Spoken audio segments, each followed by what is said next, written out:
वर्षांपूर्वी मुंबईतल्या गुंडांमध्ये दबदबा असणाऱ्या एन्काउंटर स्पेशालिस्ट माजी पोलीस अधिकारी म्हणून ओळख असणाऱ्या प्रदीप शर्मा यांना मुंबई उच्च न्यायालयाने जन्मठेपेची शिक्षा ठोठावली। राम नारायण गुप्ता उर्फ लखनभैया बनावट चकमकी प्रकरणी त्यांना ही शिक्षा देण्यात आली आहे। येत्या 3 आठवड्यात जेलमध्ये हजर होण्याचे आदेश त्यांना देण्यात आले। गेल्या काही वर्षांपासून शर्मा हे राजकारणात सक्रिय होऊ पाहत होते, पण कोर्टाने त्यांना चांगलाच दणका दिलाय।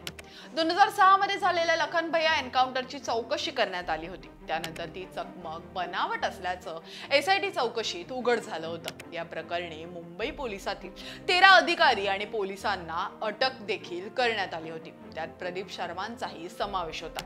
त्यानंतर 2008 मध्ये त्यांना निलंबितही करण्यात आले होते, मात्र न्यायालयाने त्यांची निर्दोष मुक्तता केली। शर्मा हे 1983च्या बॅचचे अधिकारी असून 2020 मध्ये ते निवृत्त होणार होते, परंतु त्याआधीच त्यांनी स्वेच्छा निवृत्ती स्वीकारून राजकारणात पाऊल ठेवले। मात्र राजकारणात त्यांना काही यश आले नाही। जाणून घेऊयात की कोण आहेत प्रदीप शर्मा। प्रदीप शर्मा हे निवृत्त पोलीस अधिकारी आहेत। एन्काउंटर स्पेशालिस्ट म्हणून त्यांची पोलीस दलात ओळख होती। प्रदीप शर्मा यांनी आतापर्यंत 312 एन्काउंटर मध्ये भाग घेतला।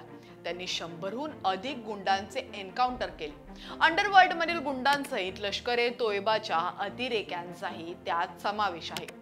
प्रदीप शर्मा यांच्यावर नेमके काय आरोप झाले होते हे देखील आपण समजून घेतले पाहिजे।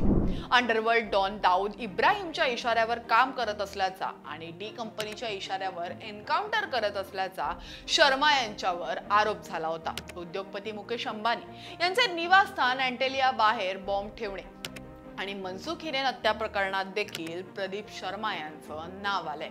या प्रकरणी एनआयएनं त्यांना अटकही केली होती। 25 फेब्रुवारी 2021 रोजी स्फोटकांनी भरलेली व्हॅन अँटेलिया परिसरात सापडली होती। या गाडीचे मालक आणि उद्योगपती मनसुख हिरेन यांचा मृतदेह 5 मार्च रोजी ठाण्याजवळच्या खाडीत आढळला होता। मनसुख हिरेन यांना मारण्यासाठी सहकारी सचिन वाझेला मदत केल्याचा शर्मा यांच्यावर आरोप आहे। निवृत्ती घेतल्यानंतर प्रदीप शर्मा यांनी आपली राजकीय कारकीर्द सुरू केली होती। पालघरमध्ये नालासोपाऱ्यात शिवसेनेकडून प्रदीप शर्मा यांनी विधानसभेची निवडणूक लढवली होती।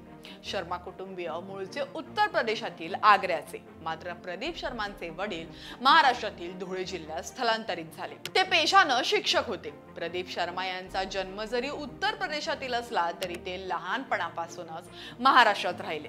लहानपणीच वडिलांसोबत ते धुळ्यात राहिले आणि प्राथमिक शिक्षणापासून ते MSc पर्यंत ते धुळ्यातच वाढले। शिक्षण घेतल्यानंतर MPSC करून ते पोलीस सेवेत दाखल झाले। पोलीस सेवेच्या आकर्षणाबद्दल सांगताना ते म्हणतात की धुळ्यात असताना आमच्या शेजारी पगार नावाचे इन्स्पेक्टर राहायचे। लहान असताना त्यांना पाहायचो, ते युनिफॉर्मवर बाईकवर जात असत। पोलीस सेवेच्या आकर्षणासाठी ते मला कारणीभूत ठरलंय। महाराष्ट्रातली 1983 ची पोलिसांची बॅच सर्वात प्रसिद्ध ठरली। या बॅच मध्ये प्रफुल्ल भोसले, विजय साळसकर, रवींद्र आंग्रे, असलम मोमीन असे एन्काउंटर स्पेशलिस्ट म्हणून सर्वत्र परिचित असलेले पोलीस अधिकारी होते। याच बॅच मध्ये प्रदीप शर्मा ही होते। नाशिक पोलीस ट्रेनिंग स्कूल मध्ये प्रशिक्षण घेतल्यानंतर ही बॅच 1984 साली पोलीस सेवेत कार्यरत झाली। प्रदीप शर्मा यांची पहिली नियुक्ती मुंबईतल्या माहीम पोलीस ठाण्यात पोलीस उपनिरीक्षक पदावर झाली। त्यानंतर ते स्पेशल बॅच मध्ये गेले। नंतर मुंबई उपनगरातील पोलीस ठाण्यांमध्ये प्रमुख आणि क्राइम इंटेलिजन्स मध्ये वरिष्ठ पोलीस निरीक्षक अशा विविध पदांवर त्यांनी काम केले।